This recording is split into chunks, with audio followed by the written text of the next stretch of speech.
হুজুর, আমাদের সৈন্যরা ভয় পেয়ে আছে। পারস্যের ফৌজের ব্যাপারে যা শুনেছি তাতে যে কেউ ভয় পেতে পারে। শুনেছি ওদের সৈন্যদল বিরাট বড় আর ভীষণ ভয়ঙ্করও। ওদের অস্ত্র যতটা ভয়ঙ্কর ততটা আমাদের জন্য অজানাও। আর আমাদের লোকেদের মনে হয় যে এই যুদ্ধ একেবারে আত্মহত্যার শামিল।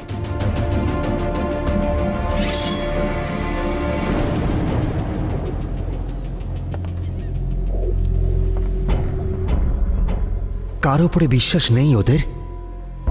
নিজের ওপরে নাকি আমার ওপরে?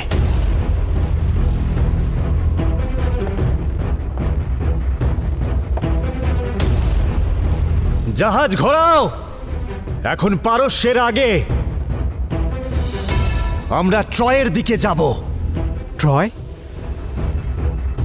যেখানে স্পার্টা আর এথেন্সের যুদ্ধ হয়েছিল, কিন্তু আমরা ওখানে যাব কেন? সেখানে গিয়ে তুমি নিজেই জানতে পারবে।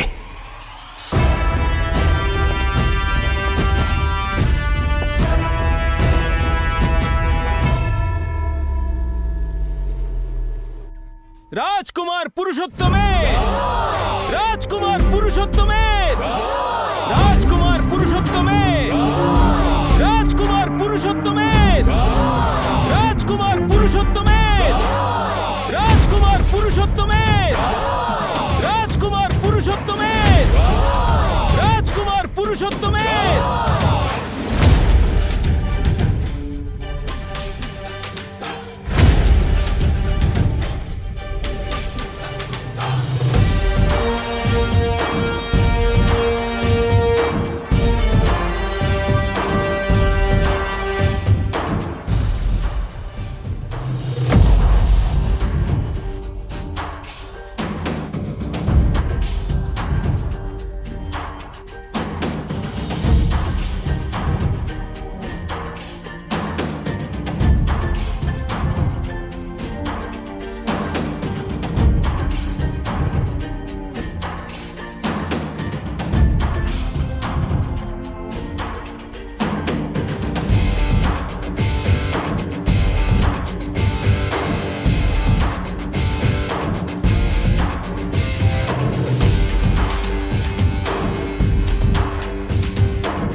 রাজকুমার পুরুষোত্তমের, রাজকুমার পুরুষোত্তমের, রাজকুমার পুরুষোত্তমের, রাজকুমার পুরুষোত্তমের, রাজকুমার পুরুষোত্তমের।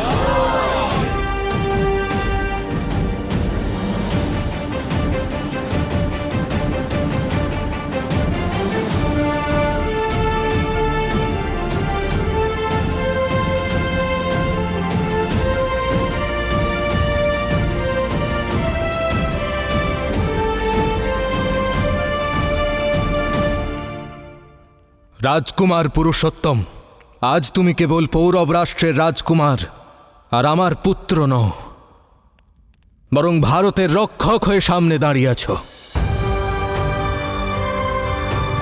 যে এই রাষ্ট্রের সবথেকে বড় সংকটে রক্ষা করেছে। আজ থেকে বহু বছর আগে হওয়া সেই ভবিষ্যৎবাণী প্রমাণিত হলো। তুমি সত্যিই ভারতের রক্ষক প্রমাণিত হলে পুরো।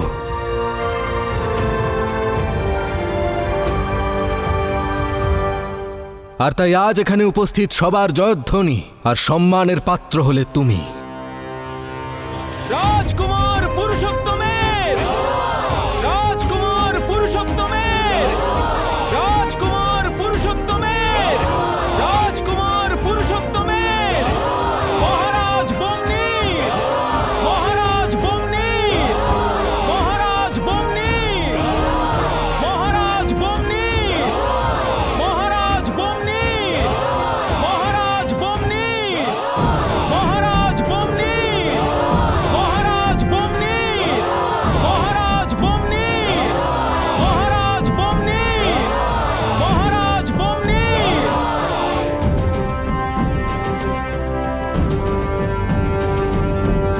রাজার সব থেকে বড় ধর্ম হল নিজের প্রজাদের রক্ষা করা। ফার্সিদের ছলনায় এসে আমি সেটা করতে পারিনি, কিন্তু পুরুষ এই কর্তব্য পালন করেছে।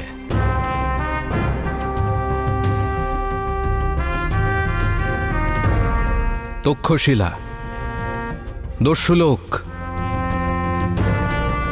আর পৌরব রাষ্ট্রকে এক সুতোয় বাঁধার অসম্ভব কার্যকে সম্ভব করে তুলেছে।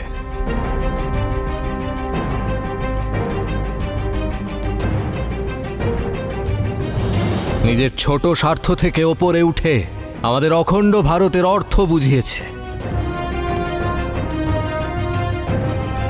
কিছুদিন আগে আমি এখানে সকলের সম্মুখে পুরুকে দেশদ্রোহী ঘোষিত করেছিলাম। ভুল ছিল সেটা, আমার ভ্রম ছিল।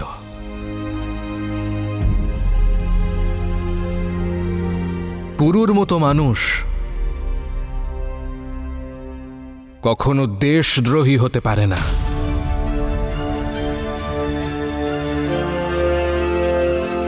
সত্যি কথা বললে ওর মতো দেশভক্ত কেউ হতে পারে না।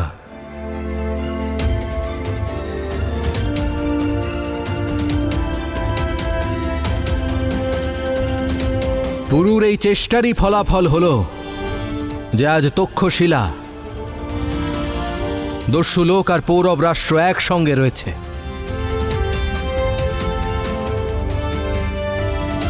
আর এই একতার উৎসব পালনের জন্য পৌরব রাষ্ট্রে এক মহাযজ্ঞের আয়োজন হবে, যাতে অখণ্ড ভারতের এক নতুন ইতিহাস লেখা যায়। অখণ্ড ভারত মহাযজ্ঞ। মহারাজ বমনি! মহারাজ বমনি! মহারাজ বমনি! মহারাজ বমনি! মহারাজ বমনি! মহারাজ বমনি! মহারাজ বমনি! মহারাজ বমনি! কিন্তু এই মহাযজ্ঞের ঘোষণার থেকেও গুরুত্বপূর্ণ আরও একটা কারণ আছে, যে কারণে আমি এই সভার আয়োজন করেছি।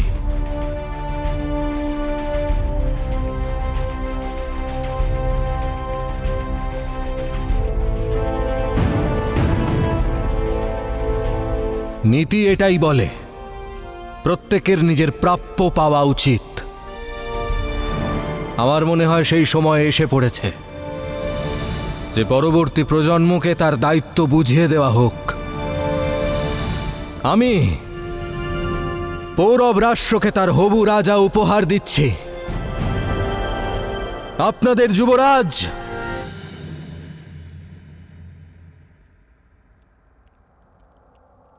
আমি এই ঘোষণা করতে পেরে নিজেকে গর্বিত এবং প্রসন্ন মনে করছি যে পৌরব রাষ্ট্রের পরবর্তী রাজা পুরুষোত্তম হবে।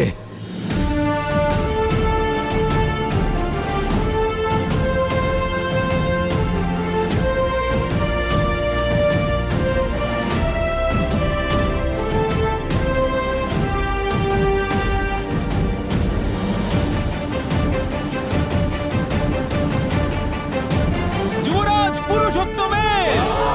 যুবরাজ পুরুষোত্তমের! যুবরাজ পুরুষোত্তমের! যুবরাজ পুরুষোত্তমের!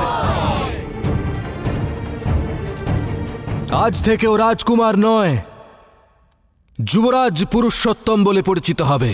যুবরাজ পুরুষোত্তমের! যুবরাজ পুরুষোত্তমের! যুবরাজ পুরুষোত্তমের! যুবরাজ পুরুষোত্তমের! যুবরাজ পুরুষোত্তমের! যুবরাজ পুরুষোত্তমের! যুবরাজ পুরুষোত্তমের! যুবরাজ পুরুষোত্তমের! যুবরাজ পুরুষোত্তমের! যুবরাজ পুরুষোত্তমের! যুবরাজ পুরুষোত্তমের! যুবরাজ পুরুষোত্তমের! কাল অখণ্ড ভারত মহাযজ্ঞের মধ্যেই রাজকুমার পুরুষোত্তমের যুবরাজ অভিষেক করা হবে।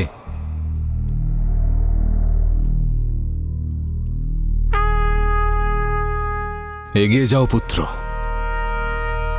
পৌরব প্রজারা যুবরাজের সম্বোধন পেতে উৎসুক।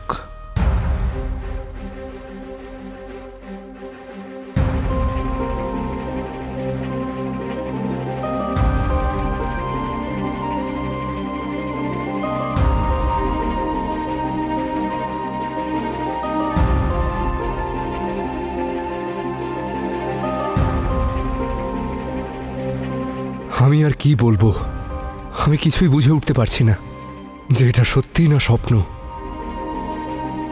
যখন আমি চোখ খুলেছিলাম আমি দস্যু লোকে ছিলাম। একজন দস্যু হিসেবেই আমি বেড়ে উঠেছি। যুবরাজ হওয়ার কোনো স্বপ্নই আমার ছিল না।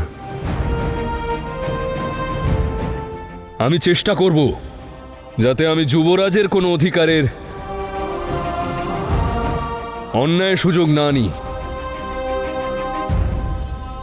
বরঞ্চ একজন যুবরাজ হওয়ার দায়িত্ব যাতে পালন করতে পারি। হ্যাঁ, আমি এটা বলতে পারবো না যে আমি আকাশকে বাধ্য করব পৌরব রাষ্ট্রে বৃষ্টি নামাতে, কিন্তু হ্যাঁ, আমি চেষ্টা করব যাতে আমার প্রজার চোখে কখনো জল না আসে।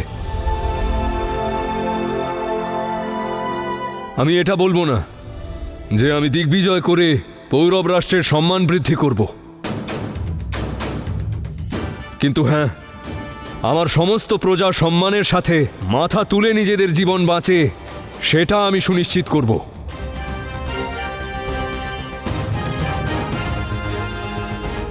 যে স্বপ্নটা পূর্ণ করার জন্য আমরা সকলে এক হয়েছি, সেই স্বপ্নকে বাঁচিয়ে রাখব। চেষ্টা করব যাতে আমাদের ভারত সবসময় এক হয়ে থাকে। ব্যক্তি তার বল এবং ক্ষমতা তার পরিবারের কাছ থেকে পায়, আর পরিবার তাদেরই বলে যারা একসাথে থাকে।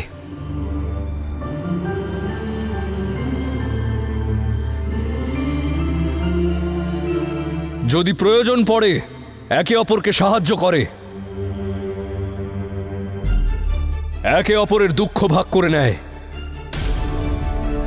আর আমার কাছে আমার পরিবার কেবল মহারাজ বম্নি, মহারানী অনুসুয়া আর রাজকুমার কনিষ্কই নয়, আমার পরিবার আপনারা সকলে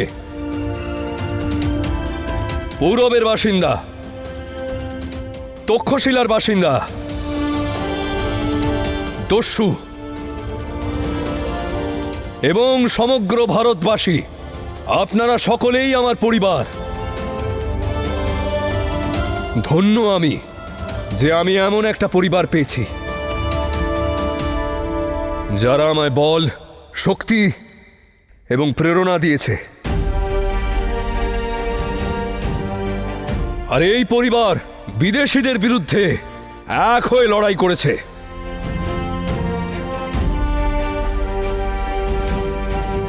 আমি আশা করি যে আমার এই পরিবার সব সময় এমনটাই থাকবে, যাতে দারায়ুসের মতন যে কোনো শত্রুকেই আমরা মুখের ওপর জবাব দিতে পারি।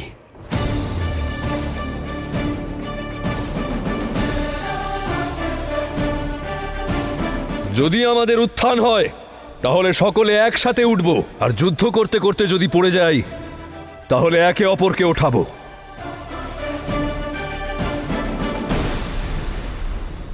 ওই বিদেশি আমাদের দেশকে অধিকার করার স্বপ্ন দেখেছিল, কারণ আমরা আলাদা হয়েছিলাম। যুবরাজ হলে তাকে উপহার দেওয়া হয়, আর আমি আপনাদের সকলের কাছে, আমার পরিবারের কাছে একটা উপহার চাইছি।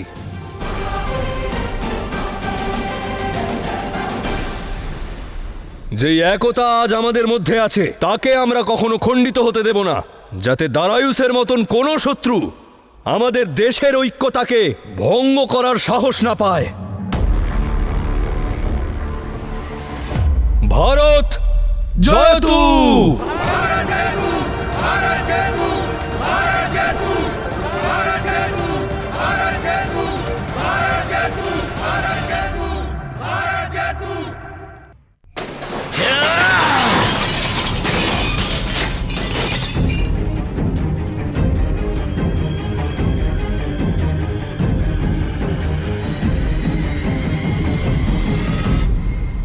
যদি এ আঘাত নাও লাগতো, তাও আমার এই ফুটন্ত রক্ত শরীর থেকে বাইরে বেরিয়ে যেত।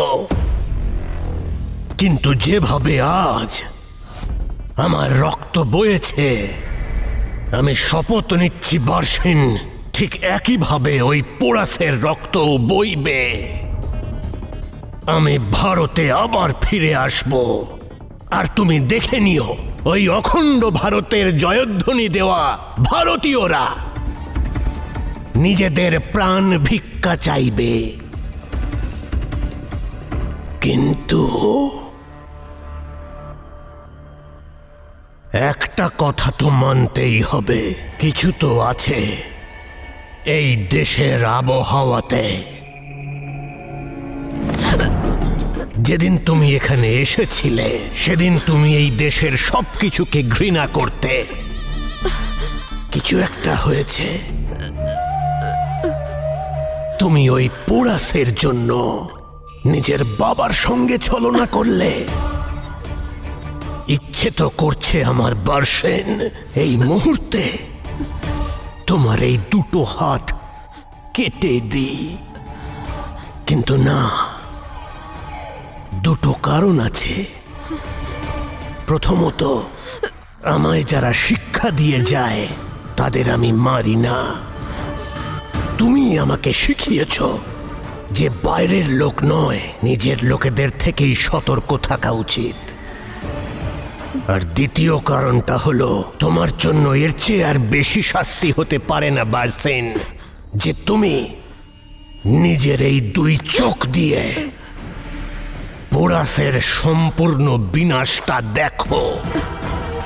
আমার হওয়া সমস্ত অপমানের হিসেব ওর থেকে নিতে দেখো।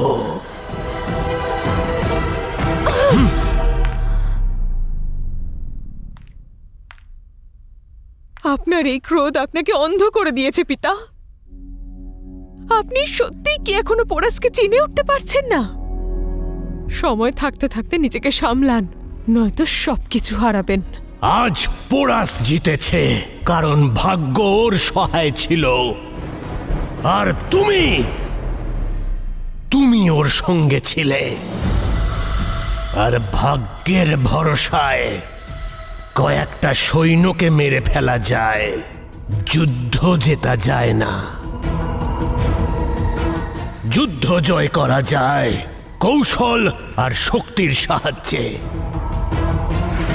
খুব তাড়াতাড়ি ওই পোরাস পারস্যের আসল শক্তির ব্যাপারে জানতে পেরে যাবে, আর সেই সঙ্গে এটাও বুঝতে পারবে যে ওর এই জয়ের পরিধি কতটা সীমিত।